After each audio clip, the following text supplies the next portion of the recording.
The deal was already dead.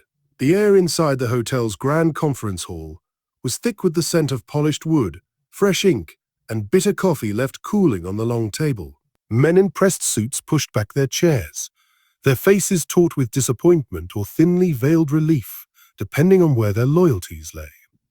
At the far end of the room, the Arab billionaire, a man whose presence carried the weight of entire empires, rose from his seat. His eyes, sharp as obsidian, unreadable yet burning, passed over the room like judgment itself. He had heard enough. The Americans had failed to understand his conditions, failed to respect his vision, and in his silence was the undeniable truth. The deal was over. A hush fell, the kind that pressed against the chest and slowed breath, the kind that made men acutely aware of every bead of sweat sliding down their temples. No one dared to stop him, not the lawyers with their neatly stacked papers, not the executives with their rehearsed apologies, not even the seasoned negotiators who had spent years building this fragile bridge between two worlds. But then, just as the billionaire reached for his coat, a voice rang out.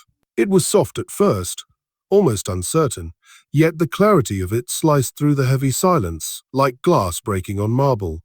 She spoke in perfect Arabic. Every head in the room turned, stunned. For a moment, it seemed impossible to locate the source of the voice. It had not come from the suited men or the translators clutching their headsets. It had come from the back of the hall, near the door where a janitor, broom still in hand, stood frozen, his face drained of color. Beside him, his daughter, no more than 19, stood tall with her chin raised, her dark eyes fixed on the billionaire with an intensity that made even the most powerful men in the room falter.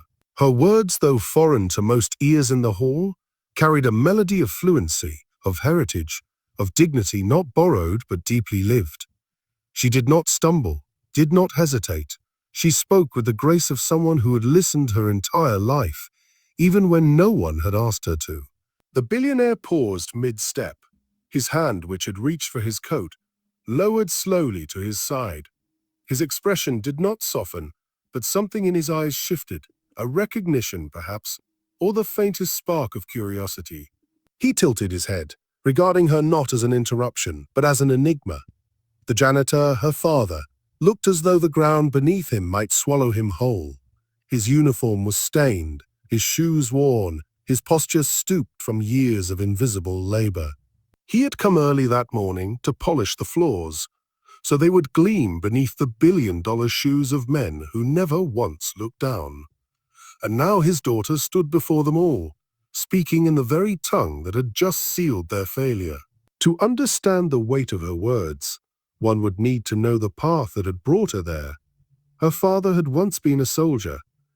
Not in this country, not in this uniform, but a soldier nonetheless. He had carried rifles heavier than his body, had fought in deserts where the sun bleached bones until they turned to dust.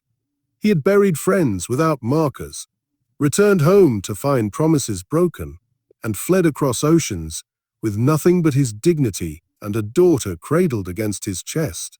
The daughter had grown up in silence more often than not. In schools where her name was mispronounced, she learned to answer anyway. In hallways where children mocked her father's broken English, she walked faster, carrying both his shame and his pride in her small frame. But she listened. At night, while her father whispered memories in Arabic, she absorbed every word like scripture. Language became her inheritance, though no one outside their apartment walls ever knew it. Now in this polished hall, where men with power dismissed both her father's labor and her presence, she unveiled that inheritance with precision. The cadence of her speech carried the weight of deserts and markets, of prayers at dawn, of stories whispered by mothers and grandmothers who had never seen these skyscrapers. The billionaire listened. Around them, the suited men shifted, confused, some even irritated by what they saw as an intrusion. Yet none dared silence her. There was something undeniable in her voice, a truth so unvarnished that it stripped away the posturing of those who had spoken before her. The injustice of the moment lingered like smoke. The deal, worth billions, had crumbled not because the numbers didn't add up, but because dignity had been overlooked, because culture, had been treated as an obstacle instead of the foundation it was. The men at the table had spoken of profit margins, of logistics and strategy, but not once had they spoken with respect for the vision of the man across from them. And now it was the janitor's daughter who bridged the chasm they had widened. Her father remained silent, as he always had. Silent when supervisors barked orders without thanks. Silent when colleagues mocked the smell of his food. Silent when men in suits dropped trash on the floor he had just polished. His silence had always been his survival, but in that silence, he had raised a daughter who could turn it into strength. There was tension, escalating, electric. The executives whispered among themselves, eyes darting between the billionaire and the young woman. How dare she? How could this be allowed? Yet none moved to stop her. The weight of her presence pinned them in their chairs. And then the shift came. The billionaire, who had been unmoved by their contracts and arguments, began to respond in Arabic. His words carried authority, but also an unmistakable tone of curiosity. What did she know of this deal? Why should her voice matter? Her answer was steady, unwavering.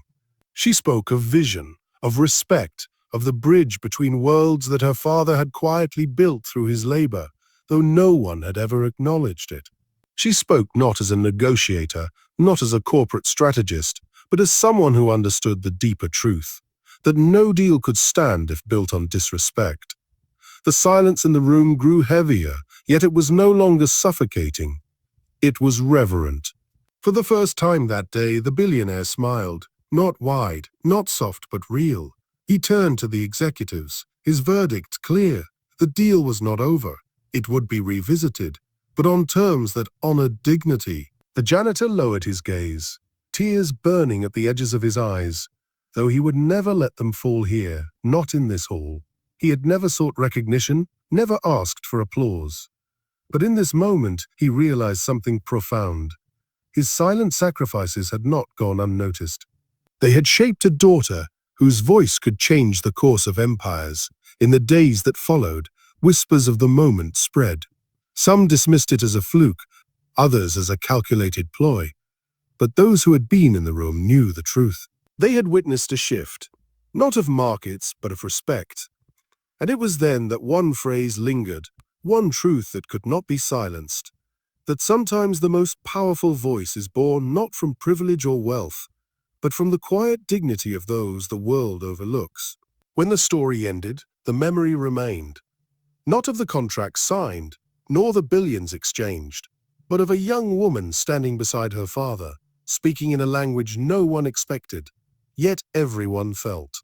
And as the audience reflects on this story now, they are reminded of something timeless, that respect is not given to titles or wealth, but to the humanity that binds us all. To those listening from every corner of the world, consider this. How many silent battles unfold around you each day, unseen, unrecognized, yet shaping destinies? Perhaps you have witnessed them. Perhaps you carry them yourself.